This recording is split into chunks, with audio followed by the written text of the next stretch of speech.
Bonjour, donc on va revoir le cours sur la structure de l'entreprise. Alors, pour qu'une entreprise puisse fonctionner, il faut qu'elle parte déjà sur les étapes de construction du produit qu'elle fabrique. Donc, première étape, c'est de trouver un besoin. À partir de ce besoin, on va chercher des idées. On peut chercher plusieurs besoins si on veut. Ensuite, une fois qu'on a défini ces besoins et ces idées, on va commencer à faire un design de cet éventuel produit.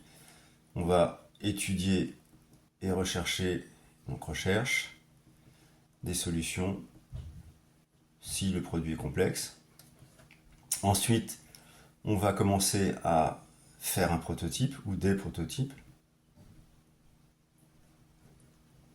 Une fois que les prototypes sont faits, on va commencer à commander la matière première, donc approvisionnement.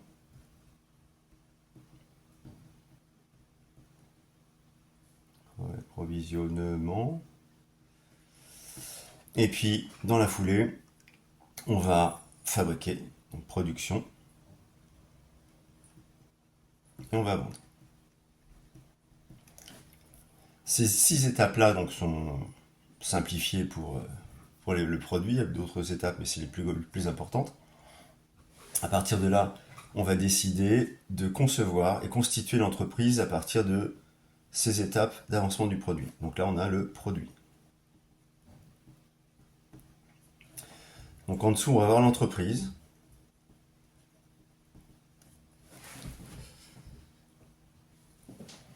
Donc l'entreprise va être dirigée par une équipe qui va s'appeler donc PDG, donc président directeur général pour une SA. Donc SA, c'est 7 associés et environ 250 000 euros de capital. Ou un gérant. Donc à partir de 80 000 euros, c'est une SARL et il faut minimum 2 employés. Si c'est une URL, c'est un seul employé. Un seul salarié, un seul associé, je veux dire. Donc à partir de là, on va avoir un développement et un service qui va s'occuper de définir quels sont les besoins et les idées que l'on peut en extraire pour développer de nouveaux produits. Donc c'est ce que j'appelle le service marketing amont. Amont parce qu'il est au-dessus.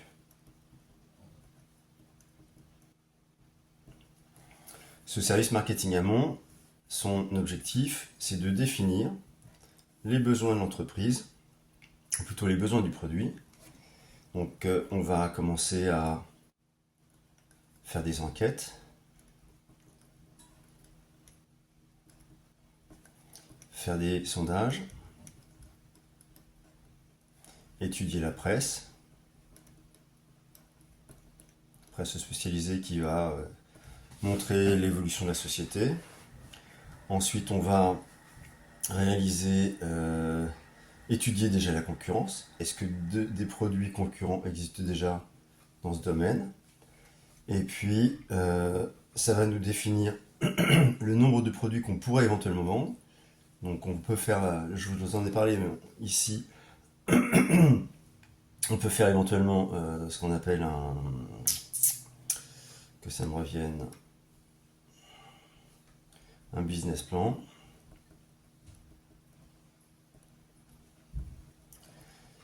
On va définir justement la clientèle, donc la clientèle et surtout la quantité qu'on peut vendre, donc quantité, le prix de vente. Mais là, tout ça, c'était estimé. Donc estimé, estimé. Prix de vente estimé. Et tout ça, ça va être rédigé dans un document qu'on appelle une étude de marché.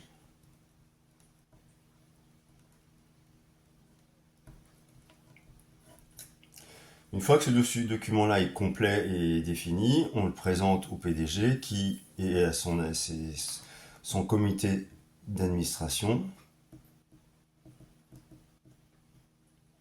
qui vont décider si oui ou non on continue l'étude. Si l'étude est rentable au niveau du prix de vente et au niveau de la quantité, donc c'est-à-dire que si on a la quantité fois le prix de vente, ça va définir le chiffre d'affaires estimé. Si le chiffre d'affaires était estimé et correct, on va donc passer le dossier au service suivant. Alors quel est le service qui va s'occuper de ça? Alors, on va bien séparer design d'études et recherche, c'est pas les deux mêmes services. Et donc ces services-là, donc on va avoir études design et études et recherche.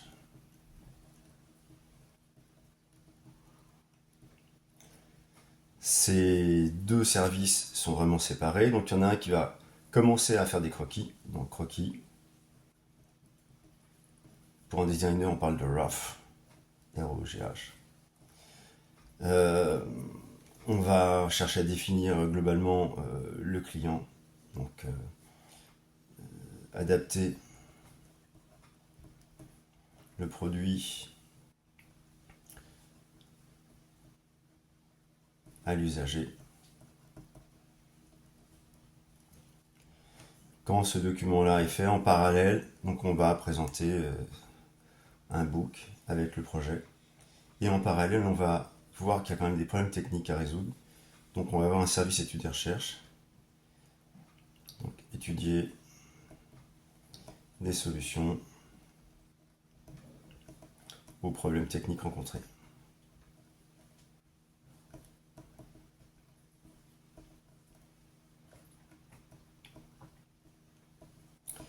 Ce qui signifie qu'on va être capable de constituer plus ou moins un budget prévisionnel.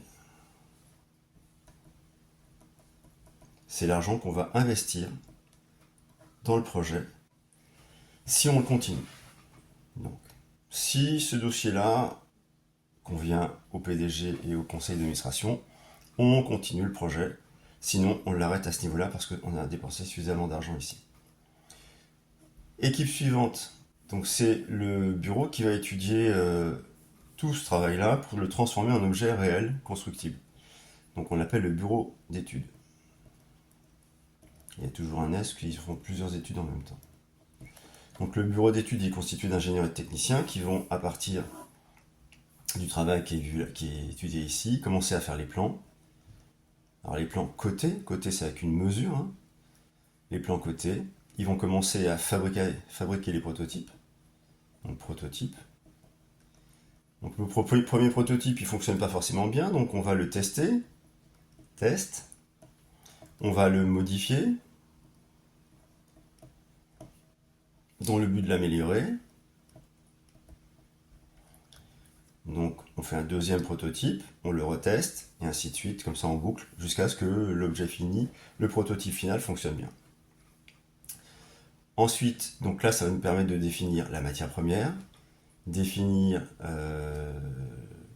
les machines dont on aura besoin, éventuellement le personnel spécialisé qu'on n'a pas, et on a une idée un peu plus claire du produit fini. Si ce produit convient au conseil d'administration, et normalement il vaut mieux que ça convienne parce qu'il faudra le refaire, on ne va pas revenir en arrière, c'est pas possible, eh bien on va demander au service approvisionnement que je vais séparer en deux. Donc, ce sont deux services différents, mais je les mets quand même l'un au-dessus de l'autre. Donc au service achat,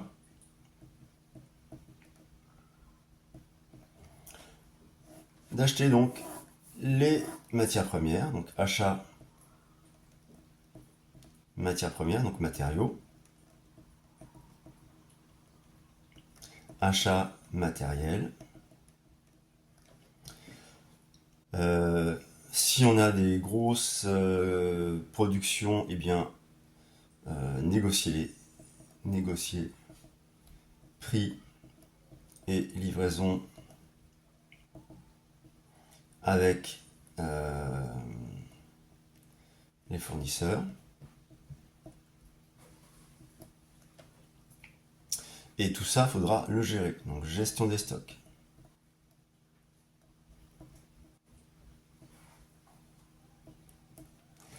et le service de la DRH. Donc la DRH, c'est la direction des ressources humaines. Alors je les ai mis en parallèle parce que acheter du matériel, des matériaux, se faire livrer des machines, si on n'a pas le personnel pour faire fonctionner les machines, ça n'ira pas. Donc il faut que la DRH, à côté, donc embauche de personnel qualifié.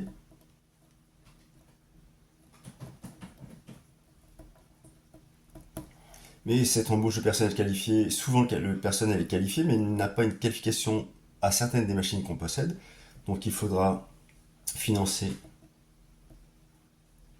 la formation. Eux, ils ne font que financer la formation. Et puis, bon, dans le pire des cas, ils licencient, ils font les contrats de travail, et ainsi de suite. Contrat de travail, paye, et tout ce qui s'ensuit. Donc ensuite, on passe à la production. Donc la production, que va-t-elle faire? Eh bien, elle va décider, à partir de ce qu'on lui a donné ici, de récupérer tout ça et d'organiser la production. Donc le bureau qui va s'occuper de ça, c'est le bureau des méthodes production, qui va récupérer le matériel. Donc ils récupèrent le matériel, ce qui signifie que ils vont donc organiser la production.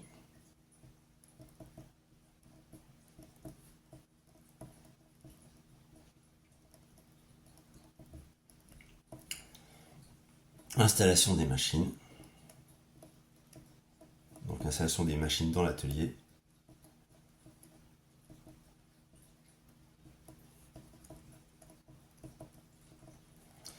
Une fois que c'est fait, on va devoir former, donc formation des personnels. Parce que d'une production à une autre, c'est pas les mêmes phases et les mêmes méthodes. Une fois qu'on a produit, donc on fait la production. Une fois qu'on a produit, qu'allons-nous faire? Eh bien, on va contrôle des pièces. On va assembler les sous-ensembles. Pensez quand même que un objet est fait de plusieurs sous-ensembles. Assemblage des sous-ensembles.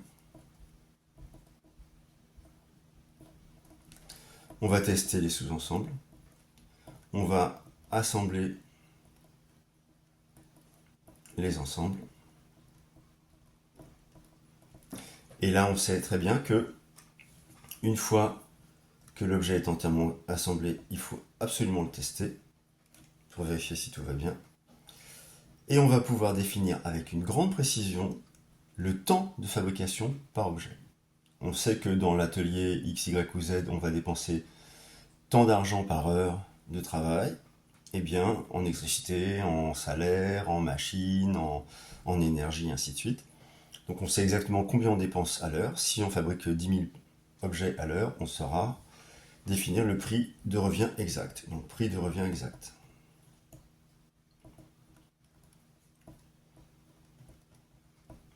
Alors ça c'est intéressant, parce que le prix de revient exact, on va le comparer au prix de vente estimé avec le service marketing.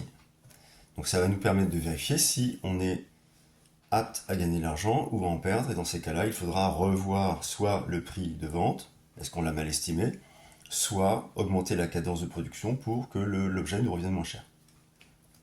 Une fois qu'on a fait tout ça, l'objet est fini, hop, on le passe au service suivant, qui sera donc le service qui va s'occuper de la commercialisation du produit. Donc c'est le service commercial. Ce service commercial, il va chercher à appâter le futur client. Donc, on va faire de l'information presse, bien avant que le produit sorte. Information presse. Cette information presse faite, on va quelques jours, quelques semaines, donc l'information presse, on peut la faire plusieurs années à l'avance. Mais la publicité, on ne la fera que quelques semaines avant la sortie du produit. Ensuite, on fait la publicité. On met en rayon le produit, donc mise en rayon du produit, des produits, Donc on cherche des distributeurs si on n'a pas notre réseau de distribution personnel. Une fois que la mise en rayon des produits est faite, on fait la vente. Une fois que la vente est faite, si notre objet est technique et qu'il a des défaillances, il faut qu'on assure une garantie. Donc les objets sont récupérés par le SAV qui correspond au service après-vente. Donc après-vente, qui va soit réparer, soit échanger les produits. Et là, on va contrôler totalement le chiffre d'affaires. Donc chiffre d'affaires, ce qui va nous permettre, en fonction des gains ou des pertes, de faire des promotions, d'inciter le service, le bureau des méthodes de production à faire des collectors, des séries limitées,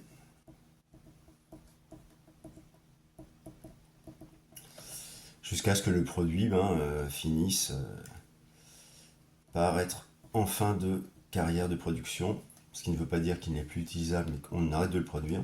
Solde des derniers produits. Donc voilà en gros comment ça fonctionne. Maintenant, on va regarder au niveau de la courbe comment se passent les ventes. Donc on va avoir en ordonnée, en abscisse, on a le temps. Je cherche dans le cadre.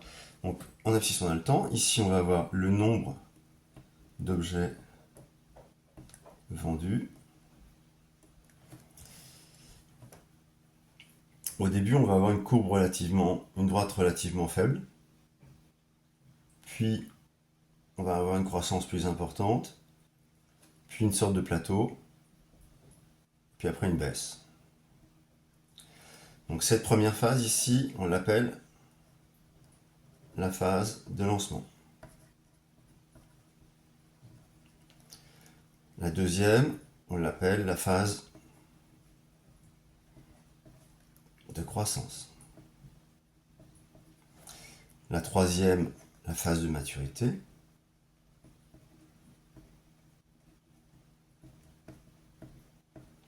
Et la dernière, la phase de déclin.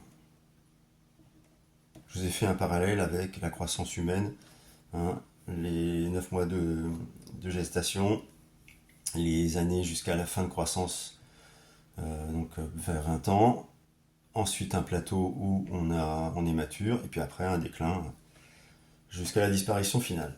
Donc on a ces 4 étapes, mais ce qui coûte le plus cher dans une entreprise, c'est ces 2 phases-là. Pourquoi? Parce qu'on vend très peu de produits et on est obligé en permanence de changer la cadence de production.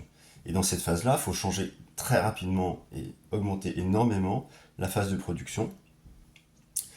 Ensuite, cette partie-là est royale puisque on est sur une phase de vitesse de croisière. Et là, on va diminuer petit à petit la production. Donc là, ça a un coût assez important et on ne gagne pas forcément beaucoup d'argent dans cette phase-là. Et celle-ci est particulièrement intéressante puisque l'outil de production est totalement réglé. Et donc toute la phase qui nous a coûté de l'argent ici devient rentable à ce niveau-là de manière plus sérieuse. Donc gain. Donc ce que font les entreprises depuis plusieurs années maintenant, c'est de réduire le plus possible cette phase de lancement pour qu'on démarre dès les premiers jours avec des ventes importantes. Donc c'est ce que je vous avais expliqué. C'est une forte publicité avec un lancement promotionnel du produit tel jour à telle heure dans tel magasin, et les gens font la queue pendant 2-3 jours pour acheter énormément de produits dès le premier jour. Donc on va supprimer complètement cette phase de lancement. On va démarrer directement en phase de croissance. L'objectif étant de dépasser la phase de maturité prévue. Donc on va avoir une phase de maturité qui va démarrer beaucoup plus tôt. Notre objectif, c'est de la maintenir le plus longtemps possible, cette phase de maturité. Et une fois qu'on commence à décliner, faire en sorte que le déclin soit le plus lent possible. D'accord? Puisque la part de gain la plus importante, c'est de cette étape-là à cette étape-là, autant la prolonger beaucoup plus que celle qu'on avait initialement. D'accord? Donc pour arriver à cette étape-là, il faut relancer la publicité en permanence, faire des améliorations du produit ou décliner certains produits annexes, et puis ici, faire des promotions régulières, relancer le produit de différentes manières. Voilà, je vous ai fait un résumé du cours, j'espère que ça vous sera utile pour l'interrogation de demain.